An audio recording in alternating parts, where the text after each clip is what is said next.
All right, Peter Schweizer is here, and it's good timing because I tend to like to have Peter when I'm just trying to get a friendly guest in who I know will be knowledgeable, but all the topics that are on my mind this week are essential to Peter's beat. He's the president of the Government Accountability Institute. He is one of the top researchers in the world. He's written many best-selling books, many of them #1 best-selling books, and is a senior contributor for us at Breitbart News. The Drilldown podcast is his terrific podcast. The latest episode is on a nation of renters, and I love this topic, Peter, because affordability is the word of the month, and I could be the word of next year. That could be the big word of 2026. And I am waving a flag here. I'm trying to get people's attention, flap my arms up and down. It is not enough just to complain about Democrats, and we should absolutely complain about Democrats, but we need to frame this issue up and provide solutions for Americans, because it does feel like that both sides are completely lost on the issue of making the world more affordable. And I feel like the default could be to blame the party in power, and that's Republicans. So let's start there. What do you guys mean by a nation of renters? Well, I think there's a couple of things here at work. One is you have basic increase in the cost of living in America, and it's not just the recent inflation. The problem with housing costs have been rising much higher than inflation, much higher than incomes. I recounted that in the early 90s, I bought a condo in suburban Virginia, in McLean, Virginia. I paid $105,000 for it. I was working for a nonprofit. I made 1/3 of the cost of that condo. Think of any major city in America. Could you, based on what the average person is making, purchase something that's 3 times the cost of their annual income? No way. So this has been a long-term trend, and there are a number of factors contributing to it, but a lot of it has to do with the massive regulations that have been imposed over the years, whether it's energy efficiency, whether it's land use restrictions, whether it's zoning fees and costs. And the numbers are so bad that it is believed that in the city of San Francisco, regulations are adding $400,000 to the cost of a home construction. The rest of the country, it's $200,000 in most cases. So it's a huge problem, and I really do think this was a key component of why Trump won in 2024. Yes, there was all the cultural stuff, the trans athletes. Yes, there was the issue of the abuse of power. Yes, there was the issue of the cover-up Joe Biden. But I think the core issue for a lot of voters, especially swing voters, was this affordability issue. And what the administration's been doing so far, it's kind of underwhelming. I'm sorry, proposing a 50-year mortgage is not helpful. It's exemplary foreign policy, same as the first administration. I love the stuff on the border. I love the stuff on crime. And I think the tariffs have worked out brilliantly, which is hilarious and wonderful at the same time. But though inflation has come down, things have not gotten more affordable. Some of this, I think, is the fault of the Fed. I think there's a lot of blame to go around. A lot of it is inheriting the Biden inflation. So I think there's a lot of blame that can be, most of the blame goes to other people, not the people in charge. But I'm not confident voters will see it that way come a midterm election, especially as Republicans increasingly become the party of low propensity voters, which I think is kind of cool in a lot of ways. Peter, we could flesh it out on a different show. But overall, we need to be very wary that new parts of our coalition might not show up unless we convince them their lives are getting better because we're in charge. Well, and to your point, it's also a question of what is the messaging out of the Trump administration. Trump has basically been saying, no, you can buy this, this Thanksgiving kit at Walmart cheaper than you could a couple of years ago. It's a different kit. It's smaller. I mean, the point is, don't try to argue with what people are experiencing. Yes, the rate of inflation has come down dramatically from the Biden administration, but that doesn't mean prices are dropping. It means that the increase has slightly decreased. That's right. So it's still going up, and there have been some notable successes in energy. But my point is, don't argue with people's experience and say, no, you're wrong, you're ignorant, you don't know what you're talking about. When they're looking at the grocery bill and they're looking at the utility bill, explain to them what you're doing to actually try to fix and solve that problem. That's what needs to be done, and they really have not been doing that at this point. They're just trying to swim against the tide, which I think is a dumb idea. So when you talk about the nation of renters concept, I think this is really fascinating that we've created this cultural phenomenon that we just borrow and we don't own. And I think we're getting slowly conditioned to the World Economic Forum version of the world. And I don't want us to be participants in this. Yeah, no, but this is, I think, an important point, and this is not a conspiracy theory in the sense that there's this big cabal trying to do it. This is actually a mode of economic and political thinking that you are better off having people that don't actually own their own homes, who don't even necessarily own their own cars, that are a renter society because number one, it helps with environmental concerns, right? They're concerned about climate change. People are going to consume less if they're renting and not owning their home. But also, frankly, what's the flip side of that? It makes them easier to control. I mean, one of the biggest assets that people are going to have is the home that they own. So that gives you a sense of financial independence. You know, if you've got a boss that is asking you to do something you don't agree with, you can quit your job if you know you've got equity in your home, you've got this financial position that will help you get through a difficult time. If you're making rent payments every time, if you're making a car payment, you don't own your car, it's easier for powerful people in your life, whether it's politicians or business executives or whoever, to control your life. So it makes you less independent, which I think is terrible for individuals and it's terrible for our country. Yeah, that's so well stated. That was really, really nice. All right, Peter, let me talk to you about solutions. What do we do to get out of this? Well, I think one of the things we need to do, and here's the challenge, because a lot of this happens at the state and local level, is we've got to aggressively pursue deregulation on some things related to housing. Look, I'm not saying let people build whatever they want, wherever they want. You have to have some zoning rules. But to give you an example, the big push for electrification in the Biden administration, they didn't want people using natural gas in their homes. That alone was believed to add about $20,000 to the construction of a home, because you have to use different materials to make it electric rather than gas. So there are a series of regulations like that you can do. The other thing you can do is I think really hammer people at the state and local level that when they put on these restrictions for building new homes, this is really an elitist position. And here's the reality. If you live in a nice neighborhood, I'm thankful to live in a nice neighborhood. It's not a hugely expensive one, but a nice neighborhood. Every homeowner there is kind of incentivized to not see more construction, because if there's more demand and less supply, the price of your house is going to go up. Yeah. The problem is it's devastating for people like my kids who are in their 20s who would like to at some point purchase a new home. The average age of a new home purchaser today is 40 years old. That is not healthy for our country. So we've got to deregulate. We've got to aggressively do so. That's not something Trump can just do with an executive order.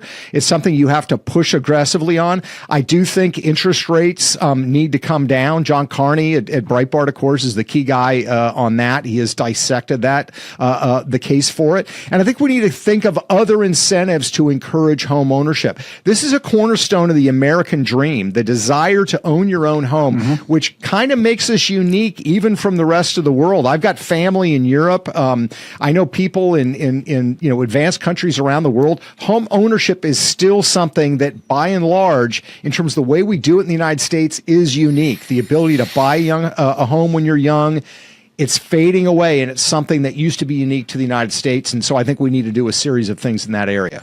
You also put an explanation as something I noticed. I checked the Zestimate on my house recently, which I'm not obsessed with this stuff. I know a lot of people wind down with Zillow, and it hadn't gone up as much as I thought. And they're actually building a lot in my neighborhood. And even though my house is probably a little bit nicer than the new housing development, but there's just more quantity, and that does have a downward effect on some of the new, but this is something there's another affordability issue, and this is a really complicated one. I want to do a whole show with you on this down the road, but we're not talking about healthcare too. And this is another one where the Democrats outmessage Republicans, even though they're horrific on it, which is insane, because think about part of the reason why things are so unaffordable is the Affordable Care Act, where healthcare costs have gone up every single year without fail since the Affordable Care Act. And yet we're still somehow losing the messaging war on this.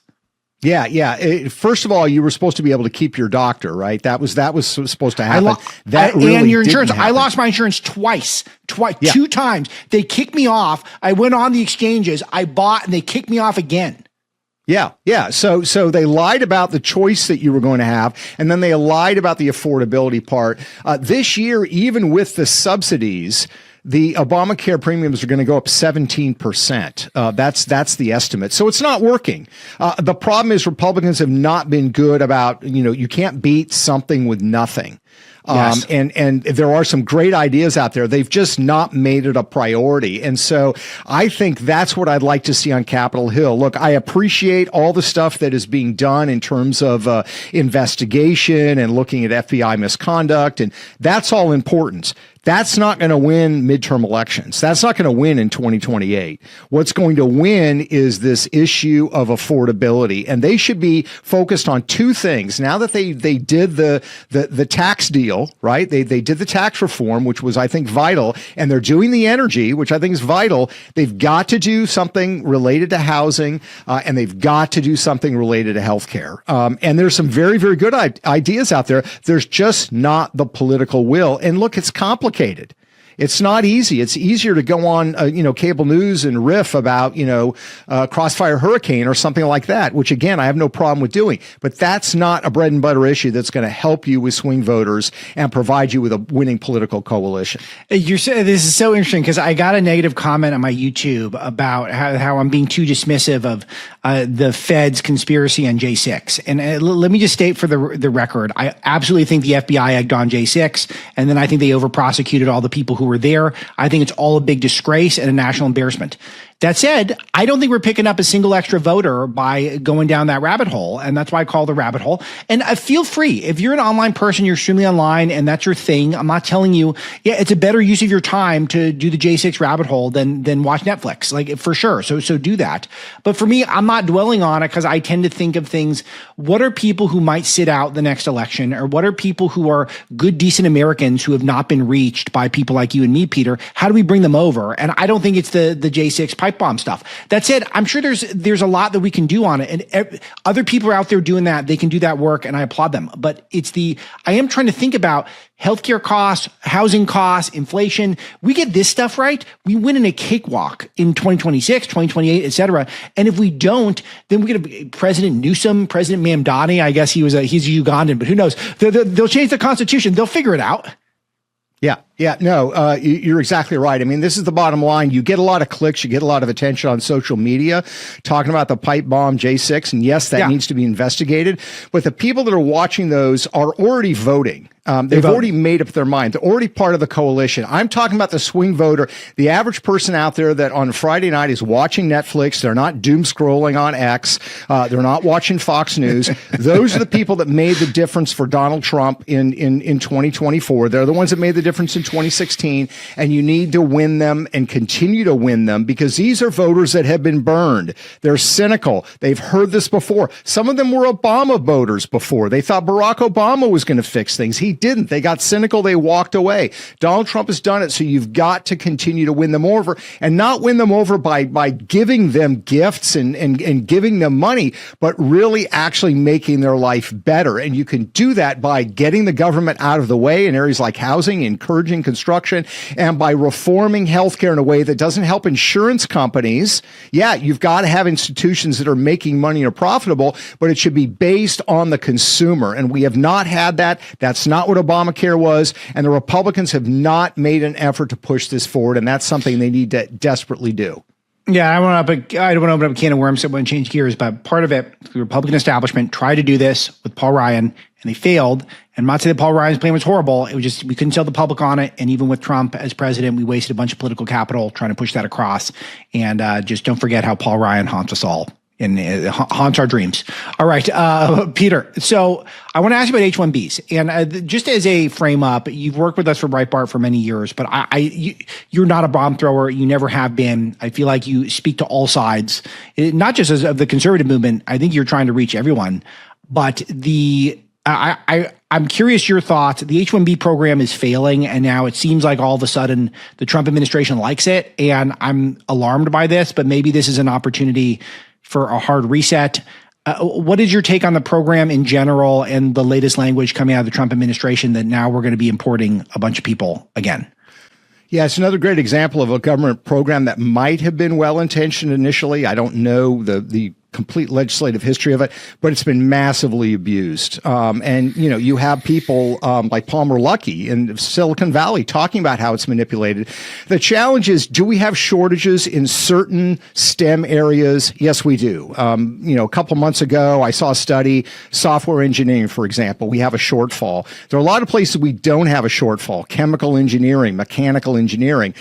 So there is a legitimate need in certain select cases, perhaps, to bring in skilled workers that can add value. The problem is corporations look at this and say, well, this is a way we can save labor costs, because we can bring in somebody from the developing world who will be happy to be paid 60% what an American would for this job. We can save money and we can wrap it around the mantle of what H-1B was originally designed to do, which was to fix real problems. So I think you need to, and Trump has flirted with this, and I think it's a good idea. We need to think of ways to radically revamp the program. I'm not one who says no STEM, employees at all from the rest of the world. I think that probably is going to create some problems, but you've got to make it a more expensive program to participate in. So when Trump talked about raising the cost of participating in the program, that may be one way to do it,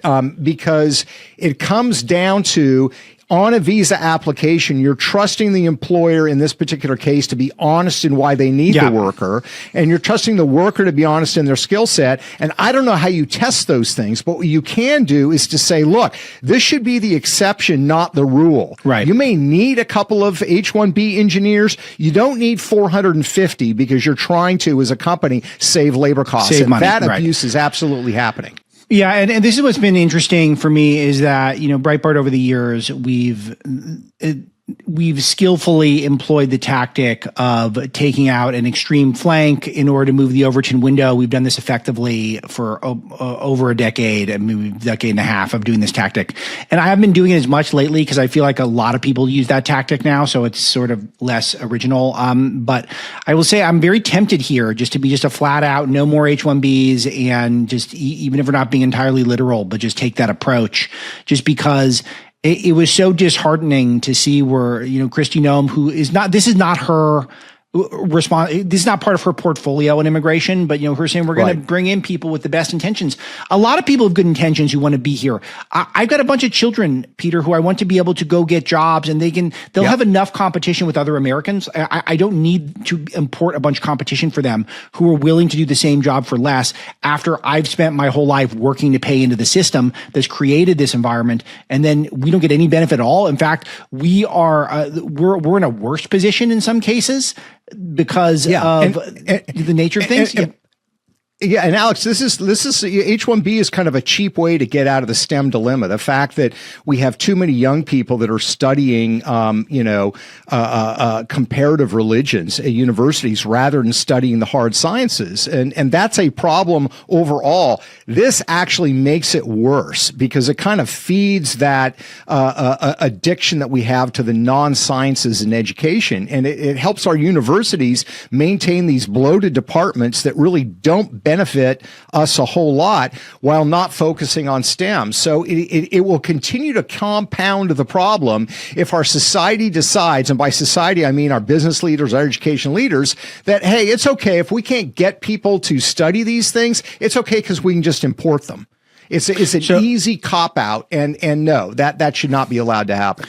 So what do you think is there a simple fix to you to this? Is there an easy answer? I don't think there's an easy answer, and I'm not an expert in the visa program. What I would say, though, is it's very easy to participate in H-1B. It's very easy to put your requests in. I think there should be a higher cost, a higher price if you want to bring somebody in. Increase the fee, because then that's going to change the financial calculation. I think the numbers that are allowed in should be dramatically reduced as well. I'm probably not a person who's at zero, because I can envision a circumstance where you have, American high-tech companies that maybe need 36 software engineers that are in a very specialized field that can't find them. So I don't want to say zero, but it should be certainly a lot less than it is. And there should be a higher cost for participation, because that will hopefully deter these companies from doing it for just totally economic reasons. All right. So last one for today, Peter. This is something that you do know a lot about. We are seeing reports from Chuck Grassley's office that the Clinton Foundation was really trying to do pay for play, where they're soliciting both from U.S. and foreign actors, basically money for influence. What do we know about the new revelations? And I know this confirms a lot of your research over the years, where I think that was really where you became a household name, was with your Clinton research. I mean, you've done many great things before then, but I think people became really aware of what you were capable of investigating the Clintons with Clinton Cash 10 years ago. What did we learn that's new, and how do you feel from your perspective? Well, it's certainly very encouraging. Look, Clinton Cash came out in 2015, and we know after the book came out, the FBI launched a series of investigations. There were 5 field offices looking into these pay-to-play allegations, and those investigations were basically snuffed out by the main building at FBI. Jim Comey basically killed those investigations. What is being released now, I think thanks primarily to Kash Patel, but also to Pam Bondi, are documents based on those FBI investigations. In other words, what did the FBI find? I was talking to the FBI at the time. We were sharing what we knew. They didn't share a whole lot about what they knew, but I certainly knew, based on the questions they were asking me, that they had pulled on some threads and had found some very direct instances where foreign governments and foreign oligarchs were getting pay to play. They were making, large $10 million contributions to the Clinton Foundation. This is at a time when Hillary Clinton was the Secretary of State. So she was doing favors in return at the same time. So I haven't seen all the documents. These are coming out in different tranches. But it seems to be very clear that the FBI was in fact establishing, based on what Grassley has said, established that this in fact was going on. The Clintons were doing it. And Jim Comey, instead of letting the investigation follow its course, basically killed it in its crib, or at least as a teenager, and then said, you know what, instead, we should probably investigate this stuff involving Russia collusion and Donald Trump, because those two things, that pivot essentially happened in 2016 and 2017. So it's an example of how in the world of intelligence, they talk about politicized intelligence, how it gets manipulated by, intelligence analysts to serve a political purpose, what they're seeing.